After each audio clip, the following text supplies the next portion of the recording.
C'était une belle journée d'été, en juillet 1518, dans la magnifique ville alsacienne de Strasbourg. Cette histoire mystérieuse a débuté avec une femme nommée Trophéa. Selon la légende, à un moment donné, elle serait sortie dans la rue et se serait mise à danser. Le problème, c'est qu'elle ne semblait pas y prendre le moindre plaisir. Il n'y avait même pas de musique pour l'accompagner. Cela ressemblait plus à une série de torsions et de retournements incontrôlés. Qu'est-ce qui a bien pu pousser cette femme à se comporter de manière si étrange ? Mais plus important, pourquoi tant de gens ont-ils commencé à faire de même dans les jours et les semaines qui ont suivi ? Le petit groupe de personnes qui s'était d'abord rassemblé autour de Trophéa a continué à danser dehors, malgré une chaleur accablante. Ils agitaient frénétiquement les bras et balançaient leur corps, même lorsque leurs vêtements ont commencé à être trempés de sueur. Ils ont dansé toute la nuit et jusqu'au jour suivant. Malgré l'épuisement, la faim, la soif et les pieds endoloris, ils ont continué à danser pendant des jours sans s'arrêter. Au fil du temps, de plus en plus de badauds se sont jointes à la danse. À son paroxysme, on a estimé que des centaines de personnes y prenaient part, toutes se mouvant de la même manière effrénée. Soyons clairs, ce n'était pas une rave party comme on en voit de nos jours. Les gens semblaient bouger contre leur gré. La danse s'est poursuivie même lorsque certains ont commencé à s'effondrer devant les spectateurs horrifiés. Les autorités ont bien été forcées d'intervenir, mais elles étaient bien incapables d'expliquer pourquoi ce phénomène étrange s'était produit en premier lieu. À ce jour, nous n'avons toujours pas cerné la nature de cet événement mystérieux, qui se sera étendu sur environ 3 mois au total. Nous pouvons cependant considérer les faits. Pour commencer, même les médecins de l'époque n'avaient pas la moindre idée de ce qui se passait. La plupart d'entre eux étaient stupéfaits et ne pouvaient l'expliquer une chose qu'ils appelaient le sang trop chaud, et qui s'apparentait un peu à une fièvre. Cela pourrait-il avoir été l'ancêtre de la fameuse fièvre du disco? Pas vraiment. Aujourd'hui, avec toutes les informations et technologies à notre disposition, cela n'a aucun sens. La seule fièvre ne fait pas danser les gens. Les savants et les autorités locales pensaient que le meilleur et unique moyen de guérir ce comportement était de laisser danser les individus jusqu'à ce que cette fièvre, ou plutôt cette envie irrépressible, s'en aille simplement d'elle-même. Les villageois ont même érigé une scène et fait venir des danseurs professionnels, ainsi que des musiciens, pour égayer l'ambiance. L'étrange épisode s'est finalement conclu en septembre, lorsque les danseurs ont été emmenés au sommet d'une montagne afin d'y prier, dans l'espoir d'obtenir une sorte de salut divin. Curieusement, des événements similaires s'étaient produits en Suisse, ailleurs en Allemagne, ainsi qu'aux Pays-Bas. Et ce avant même cet incident particulier. Mais aucun n'aura été aussi sérieux que celui de 1518. Des années plus tard, le philosophe et médecin Paracelse a écrit une série de livres sur cette manie de la danse, faisant suite à l'incident de Strasbourg. Il était renommé pour ses connaissances en alchimie, et ne croyait pas que ce comportement ait été causé par la malchance ou par des forces surnaturelles, mais plutôt par une chose dans le corps des gens qui leur donnait une sensation de picotement. C'est ce qui avait affecté leur jugement et provoqué leur spasme. Il a essentiellement déclaré que ces gens souffraient d'un cas extrême de chatouille.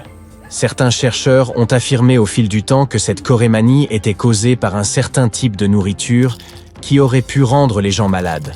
On a même suggéré que le coupable aurait pu être un champignon que l'on appelle l'ergot de seigle. Il pousse sur les céréales que l'on utilisait alors pour la cuisson du pain et contient un alcaloïde qui peut sérieusement affecter le jugement. D'autres doutent que cela soit possible, car les gens ne peuvent pas danser des jours durant, juste parce qu'ils ont été exposés à ce champignon. De plus, tout le monde n'aurait pas réagi de la même manière. Des épidémies de danse incontrôlables se sont produites dans différentes régions, avec des climats et des cultures différents. Il est donc très improbable que ce champignon ait été présent dans chacun de ces endroits. Une autre théorie nous vient de John Waller, un historien de la médecine américain, qui a pensé que le phénomène de danse de 1518 pouvait avoir été causé par quelque chose de beaucoup plus simple. Ces gens étaient à bout de nerfs. Il a souligné que ce type de comportement pouvait se manifester lorsque les gens étaient soumis à une forte pression. En conséquence de quoi, ils commencent à halluciner et se comportent de manière peu commune.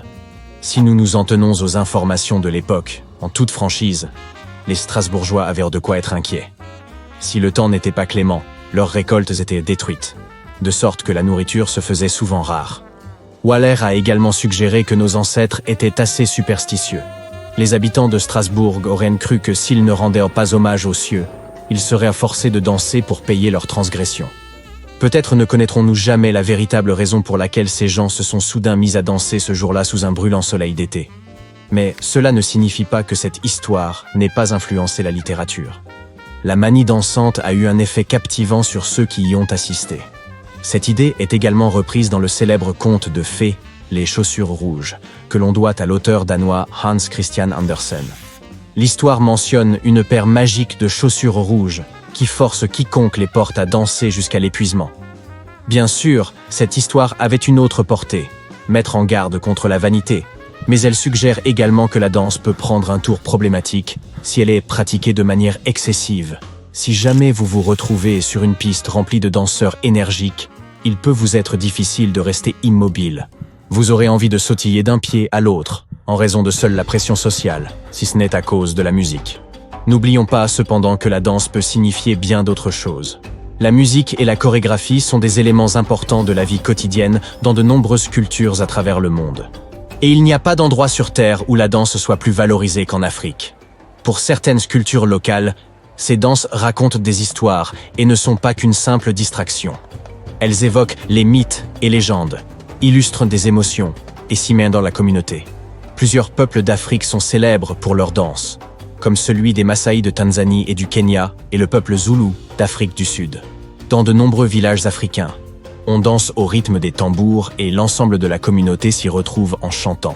Une particularité de certaines cultures africaines est la danse polycentrique. Ce nom signifie que différentes parties du corps du danseur se meuvent sur différents rythmes de la musique. Cela rend cette danse unique mais difficile à appréhender, et il peut prendre très longtemps de la maîtriser.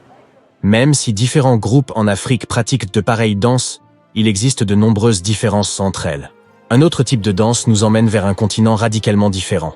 Il s'agit du fameux haka, et c'est une danse traditionnelle maori de Nouvelle-Zélande. Elle est exécutée par les hommes, les femmes et les enfants, comme une forme d'expression, de défi ou de célébration. Elle peut être accompagnée de chants et de cris, et peut être exécutée de façon statique ou en avançant peu à peu. Les Maoris la pratiquent lors d'événements majeurs, comme les mariages. Elle est aussi connue comme un moyen de montrer la force, le courage et l'unité et peut être utilisée pour intimider l'adversaire. Elle est si importante à leurs yeux qu'elle est devenue un rituel d'avant-match pour l'équipe nationale de rugby de Nouvelle-Zélande, les redoutés All Blacks, sans parler du fait qu'elle est même protégée par sa propre loi. Les traditions asiatiques ont également des chorégraphies qui leur sont propres. Le kabuki, par exemple, est une forme de théâtre japonais qui inclut à la fois la danse et l'expression dramatique.